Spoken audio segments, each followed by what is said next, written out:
Ser de izquierda tiene su innegable atractivo. En los colegios, las universidades, los medios de comunicación, todos los días nos dicen que para ser buenas personas, para tener supuesta empatía y para, por supuesto, estar a la moda, uno tiene que ser un buen izquierdista. Pero yo elijo rechazar categóricamente a la izquierda y en este video te doy mis 5 razones.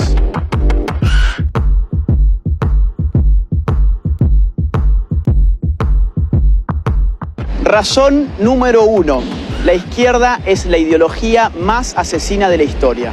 Izquierda y derecha son categorías políticas que nacen en el marco de la Revolución Francesa. Los jacobinos, la primer fuerza de izquierda, por así decirlo, del mundo occidental, fueron los primeros en establecer un gobierno de partido único, que a través del Comité de Salvación Pública asesinó a más de 35.000 personas por no adherir o por oponerse al régimen revolucionario a través de lo que se llamó el terror. Pero el siglo XX vería llegar al poder a la izquierda socialista a través del movimiento comunista bolchevique, de tipo marxista-leninista y maoísta. Entre 1917 y 1991, estos llevaron adelante las matanzas más cruentas de nuestra historia moderna.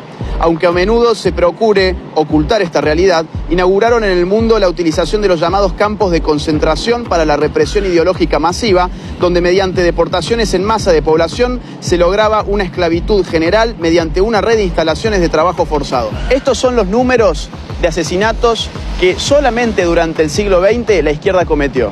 Unión Soviética, 20 millones de muertos, China, 65 millones de muertos, Vietnam, 1 millón de muertos, Corea del Norte, 2 millones de muertos, Camboya, 2 millones de muertos, Europa Oriental, 1 millón de muertos, América Latina, 150.000 muertos, África, 1.700.000 muertos, Afganistán, 1.500.000 muertos. Todo esto solamente contando los casos del comunismo en el poder, es decir, sin contar los muertos en manos de organizaciones terroristas y guerrilleras de izquierda a lo largo y ancho del mundo. Por ejemplo, sin contar los más de 21.600 atentados que cometieron Montoneros y ERP en la Argentina. Por ejemplo, sin contar los más de 12.500 muertos que se llevó Sendero Luminoso en el Perú. Si de asesinato se trata, es bueno recordar que el primer país en el mundo que legalizó el aborto fue la Unión Soviética en el año 1920 y que en América Latina el primer país que legalizó el aborto fue Cuba en el año 1965. Es por eso que el más importante político libertario del siglo XX, Ron Paul, ya nos decía en su libro Aborto y Libertad que el aborto estaba íntimamente ligado con el totalitarismo de los movimientos comunistas. Razón número 2. La izquierda en el poder recorta todo tipo de libertades. Como explica Norberto Bobbio en Derecha e Izquierda, la médula ideológica del izquierdismo es su igualitarismo. El deseo de hacer iguales a los hombres, más allá de la igualdad ante la ley, lleva a la izquierda a destruir la libre iniciativa y la espontaneidad social.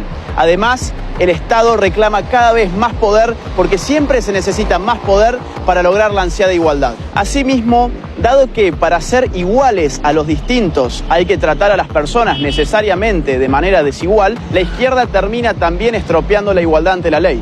Veamos, por ejemplo, el ranking 2018 de la Heritage Foundation, que indexa a los países según su nivel de libertad económica, midiendo cantidad de impuestos, de subsidios, de regulaciones, de tramitaciones, etc.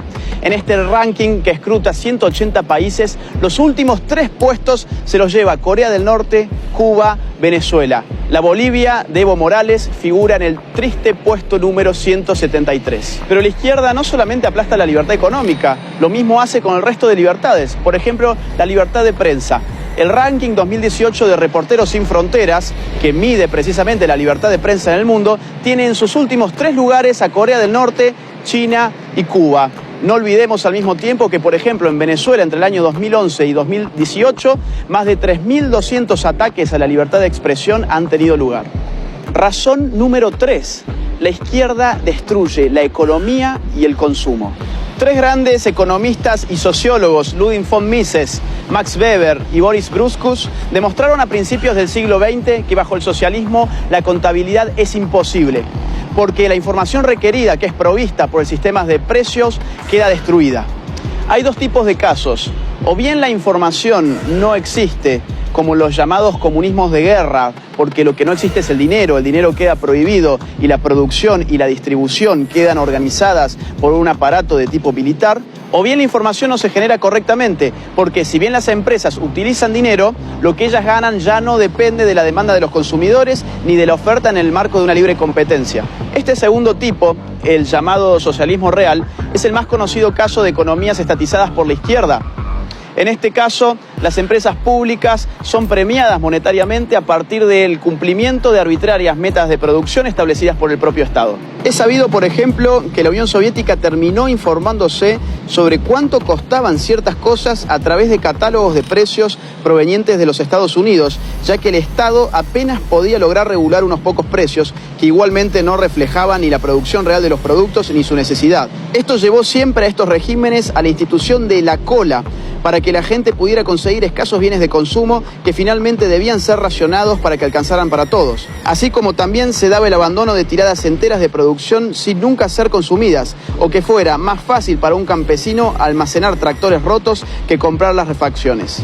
Pero por otra parte, en su ansiedad por igualar, la izquierda termina arrasando con los incentivos económicos que llevan precisamente a los hombres a producir.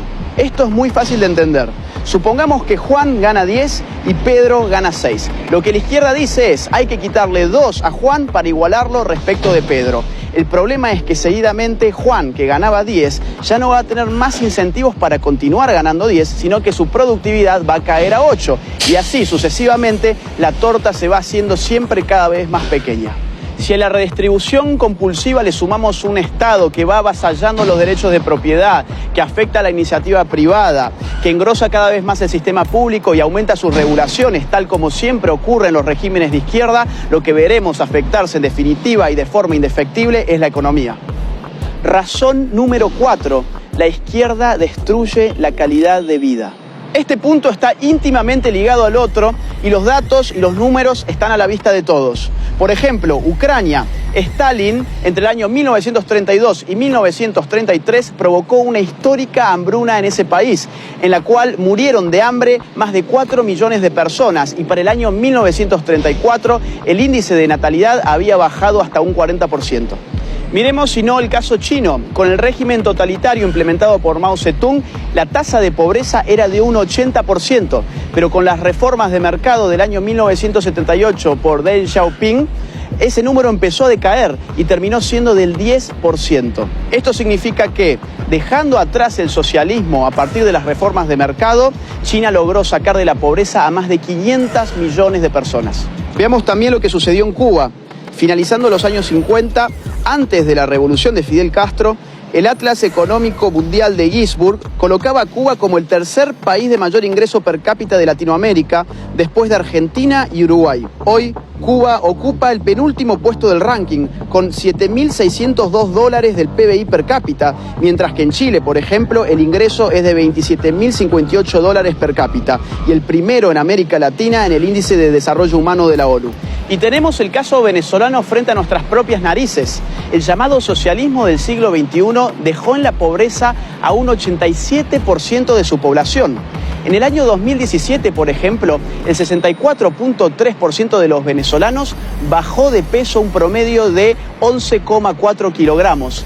Y el 76% de la población escolarizada hoy no concurre a clases por no tener alimentos en sus estómagos. La penuria también se puede medir por la emigración.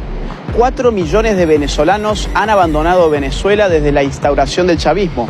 No importa que vivas bajo un océano de petróleo, la izquierda siempre empobrece a la gente. Y finalmente, razón número 5, la izquierda es la religión laica de los resentidos sociales.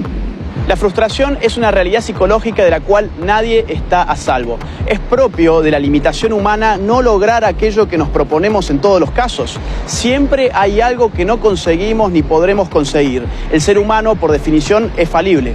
Acá es donde la izquierda interviene, calmando la frustración y trastocándola por resentimiento.